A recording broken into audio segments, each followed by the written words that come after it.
Hello, and welcome to week 22 of my journey through the Milan Art Institute Mastery Program.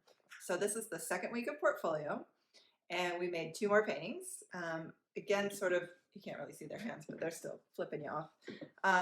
So sticking with the same process, actually, these are a little bit different. So on the last ones, I made the background, I sort of drew in some geometric lines and then taped off the shapes and then used spray paints and stencils to do some different patterns. But it took a long time to do all that taping off. So, and I think being a D personality, I wanted things to go a little bit faster. So this one, I made another stencil. So let me show you. Okay, so I made this stencil and I combine it with the pattern stencils. So on the background, I can just lay this and lay this over the top and then kind of move around the painting. And then I don't have to actually tape off the different shapes. The problem is then you just have like the same shape over and over again. So maybe it's a little bit boring. So I tried that on this one. And then this one, I hand cut some word stencils to use to see if maybe I want to start using words in my work. And so I've got a few different words that I'll pull out so for future paintings. What else? Okay, so let's see. What did we do? Ellie talked about resistance. So she sort of talked about what it was and overcoming it and sort of being able to like identify the ways in which resistance specifically shows up in your life and how you can preempt it or put yourself in a situation to sort of like not get stuck in it.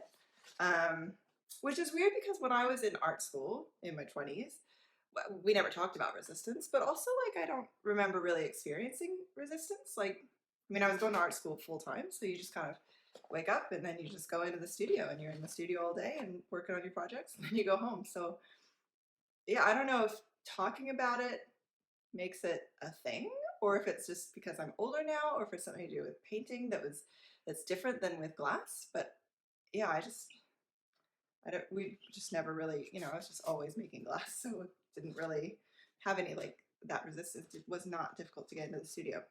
But with painting, I do have resistance. And I think it's the same old stuff. It's the usual stuff. It's kind of like fear of success, fear of failure, sense of like perfectionism that like if I don't know what painting I'm making, how can I start? It's hard to start. So now I just have a habit of just going in and just doing the backgrounds and having color palettes planned out. So I have kind of colors that I like to fall back on.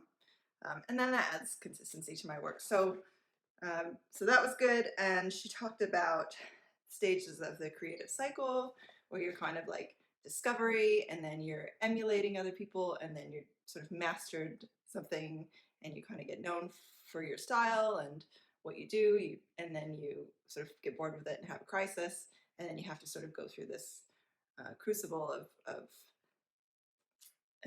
experimenting and kind of just making bad paintings, and you just have to keep painting through it. Don't stop. She said that's like the worst thing that you could do if you're feeling like dissatisfied with what you're doing.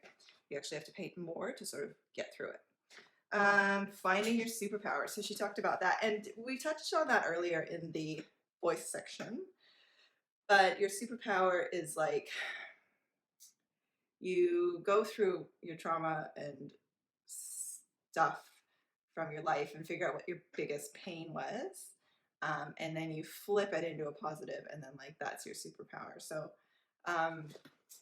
did a lot of journaling this week, and I actually, it's been about a week, and I've been crying like all week. So I've been, kind of looking at my pain, journaling about it, trying to figure it out, going through some other stuff. And that's why there's no process video, because I was literally like just painting and then crying. And it was kind of this weird thing where like there's maybe a week of kind of depression and lethargy. And then the next week, the emotions sort of started to bubble up to the surface. But now I'm fine. So I do tend to go through these weird cycles where like it's almost like there's kind of emotions like real deep down in my subconscious, and it takes like maybe a couple weeks for them to come to the surface, and then yeah. So luckily I work at home and I don't work in like social situations, because that's really awkward when you just start breaking out crying for no reason. So that was kind of what she discussed, and then we had to paint these two paintings this week, and we got to see Chase and Sarah going through their sort of second week of paintings, and they discussed, and Ellie did a critique, and that was really good to see. So the only thing I would have to say is we're going through a lot of canvases. We're going through them pretty quickly, and I have canvases for next week, but I don't have canvases for the following week. So if anyone wants to buy a piece of my work, that would be great. And then I can buy canvases to keep going with the program, because these are not cheap. And I've just kind of used what I had stored in the studio. So there's work on my website that's always available for sale. And if there's anything that you see in these videos that you want and I haven't gotten it up on my website, send me a message. I am a little bit behind in photographing all this stuff, because it does take a long time to photo edit and list it and then launch it and all that stuff. So if you want to help a girl out, that would be much appreciated. All right. And if you like what you see, go ahead and subscribe. You can also head over to my blog, where there's kind of more pictures and stuff, and more in-depth reflection on what I'm doing. And yeah, I'll see you next week. All right. Bye.